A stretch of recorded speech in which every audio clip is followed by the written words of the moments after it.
I'm celebrating my 5-year Abe-versary, that's what I'm calling it. In 5 years of hearing what you say and applying it in my life, I've never worked full-time again since my first workshop with you. I am in the least amount of debt that I've ever been in, and the only debt that I have is one fabulous money-making property, and all the other properties have been paid for. And I'm so thankful. I'm just so thankful that you're doing what you're doing, and I'm so thankful that I care about what my life is like enough to listen to what you're saying. And I've done it right, I've done it wrong, I've done it all. And thank you.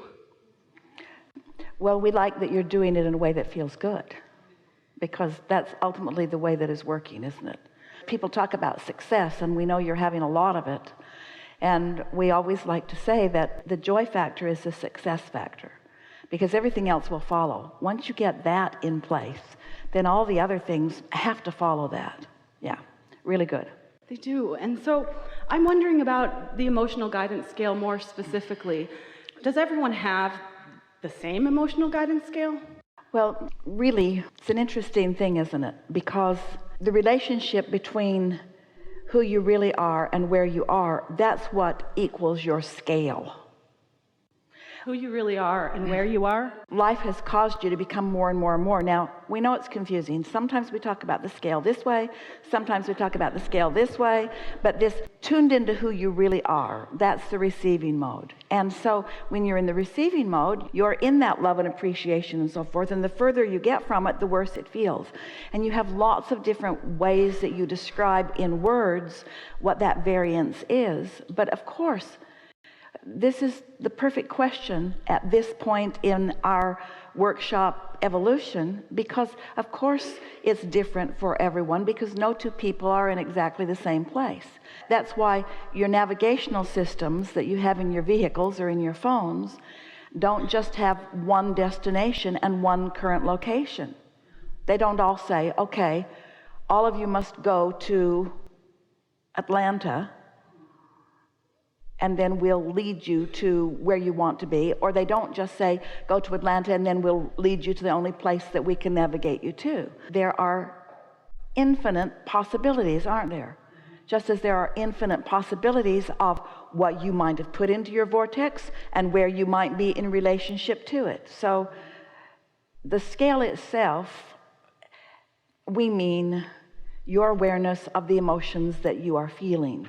But all of that is a variable depending upon how much you want it, how long you've wanted, how much momentum there is, how many engines you've got going that way, how many engines you've got going that way. Every emotional scale and every guidance system is individually tailored precisely to you. I love that answer. So I remember when it was up and down, and I remember when it was side to side and upstream and downstream, and I'm choosing for myself to do a lazy Susan analogy. I get to be in the middle, all the feelings are around me, and I can just turn and turn into more joy, and it's less effort for me. That's a good analogy. And so where's depression on this lazy Susan? Well, I try to leave that one out of the scale. Now, that would be at the bottom. Fear and depression is at the edge. You're right. I get what you mean. And so if it's out here on the outer edge, so what you're saying is you want to meditate and go back to neutral where you can then choose what you want?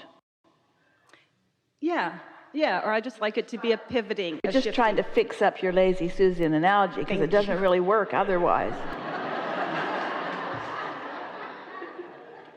It's so true. It's okay. It only works in my mind, and that's fine with me.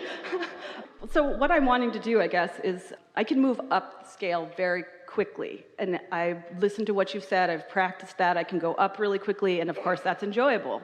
I'm less satisfied with how quickly I can move down the scale, and I really appreciate the last hot seater for a million reasons, but he touched upon that idea that sometimes you're not as aware, and you dip into something that you're not wanting to feel. But isn't it a good thing if you're not aware that it gets big enough that you become aware of it? What's the big deal in that? Step 1 is ask, you know about that, blah, blah, blah. Step 2 is answer, you know about that. Your inner being holds your vortex, blah, blah, blah, you know about that. Step 3 is you got to get in the receiving mode. We've talked about that all day. Step 4 is you become a master at being in the receiving mode. funny that step 4 is just a really good step 3, but that's what it is. You're more consistently in step 3, and then step 5 is you're not mad at yourself when you're back in step 1 again. And so in this process of emanating a vibration, which is your point of attraction, and everything answering that, don't you just love knowing that it doesn't matter where you are at any time in relationship to where you want to be? You can always get to where you want to be. Isn't that really the only thing that you need to know? That it really does not matter? Once you have that confidence, the reason that you can go up the scale or down the scale quickly, and we would say even equally quickly, is because you're a really good focuser. And what you focus on, you get a vibration going. In other words, you're like a dog on a bone. When you get hold of a thought, you stay there long enough that a lot of things activate around it. But you see, there's never any danger or urgency or struggle that you will ever again live, because you know how it works. So what difference does it make? You could go to the depths of despair, and your inner being isn't suffering one bit on your behalf, especially now because your inner being knows that you know what negative emotion means and you know what to do about it. And meanwhile, in the negative emotion, you're going to stir up some contrast that's going to be of benefit anyway. So win-win, win-win, win-win, win-win, win-win-win. And when you realize that your inner being accepts you're molding yourself into place as perfection, then in a little while you'll start giving yourself the benefit of the doubt in the way that your inner being gives you the benefit of the doubt, and everybody else too, you see. Do you think you're harder on yourself or harder on others? I'm harder on myself. I sometimes don't know others exist. You're hard on yourself because you have desires? You know the TV show Shameless? It's my favorite. It's like 10 years of therapy and a couple of seasons. I love watching that show because I try to watch through the eyes of my inner being, and I can love all the characters. I can love the alcoholism. I can love the abuse. I can see why people do the things they do. And I feel like it helped me get to a better place of doing that more with myself, of seeing myself and saying, you know, listen, came in, like you say, hitting the ground running. I did great. Sometimes I feel like I'm really doing all right with it, and then other times I do really judge behaviors and choices as dysfunctional. Let's talk about why that might be. There's still something unresolved in your understanding of how this all works, and you are representative of so many others, so we're really happy to have this conversation. We talk endlessly about you being the creator of your own reality, and what that translates to almost every one of you is that there is a manifestation that you are in the process of creating. We would like you to right now look at this whole subject of creating your own reality differently. We would like you instead to look at the happily ever after trail, which will result in some manifestations. The reality that you are creating is the happily ever after, always unfolding trail that will result in some manifestations. The creating your own reality is not there are manifestations that you're going to figure out how to get to. The creating your own reality is you're going to live happily ever after, and there's going to be some manifestations too. Because the reality that you're creating is this holding yourself in this place where you're in the receiving mode, where you are utilizing the ingredients, the immediate ingredients in your immediate surroundings for the satisfying fulfillment of your life experience right here and now. It's sort of like getting on an airplane to go to some fabulous destination, but you've got a 14-hour flight. I can't relate to this at all.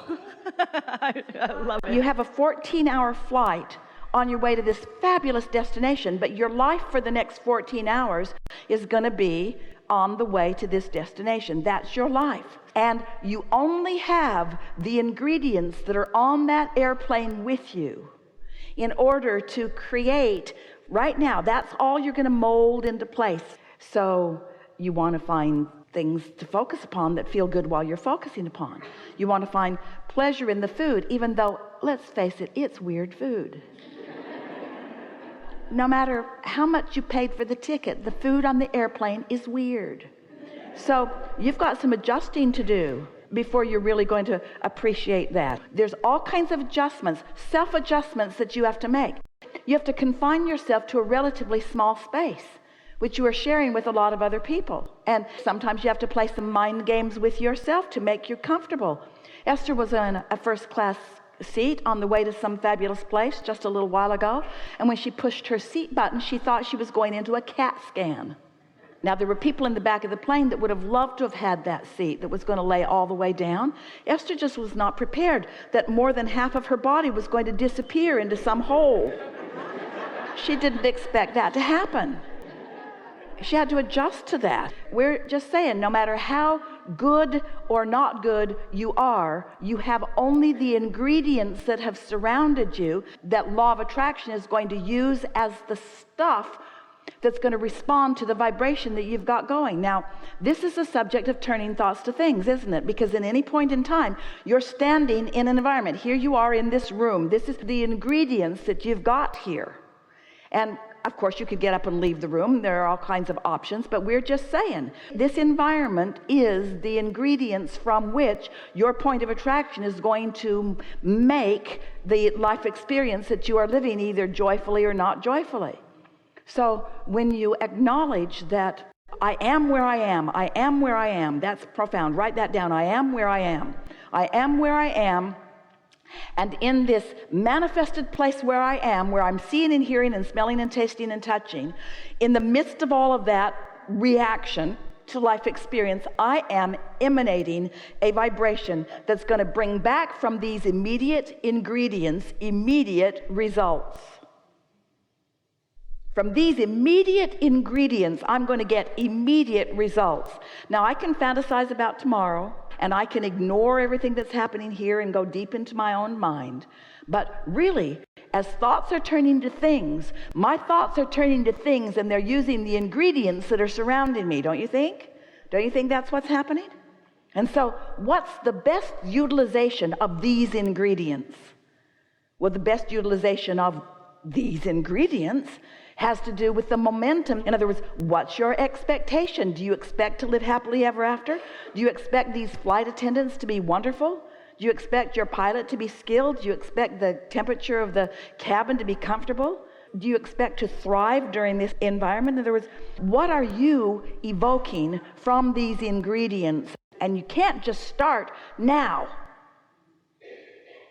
You've started long before now, because your propensity to offer a vibration to which the law of attraction is going to respond was underway long before you got into this moment. That's what you said. Sometimes it happens so fast, I don't have time to react. Well, it's too late now.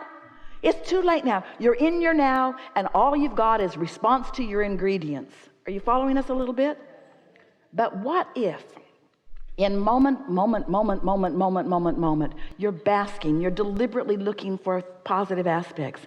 You're feeling good about who you are. You're taking care of yourself. You're breathing deeply. What if you have for a while cared about how you feel, so much so that you haven't been trying to solve problems. You've been basking about things. You haven't been criticizing people and demanding results. You've been appreciating them and enjoying who they are. What if you've tuned yourself to that high frequency of your inner being, and now you and your inner being are surrounded by ingredients that are going to prove so delightful to you?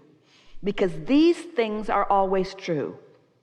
You always have your inner being and your inner being's influence with you. You always have some sort of relationship with your inner being. It might be sketchy or it might be solid. It might be allowing or it might be resistant. In other words, this is always true in every moment. And you have the ingredients of your environment that are going to respond to whatever you've got going on.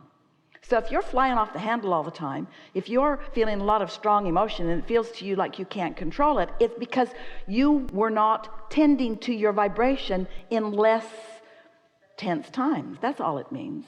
It's all right that it means this, but this is what it means. This is the answer to your important question. It means that too late you're trying to apply vibrational skills after Esther's already shoved you down the slide.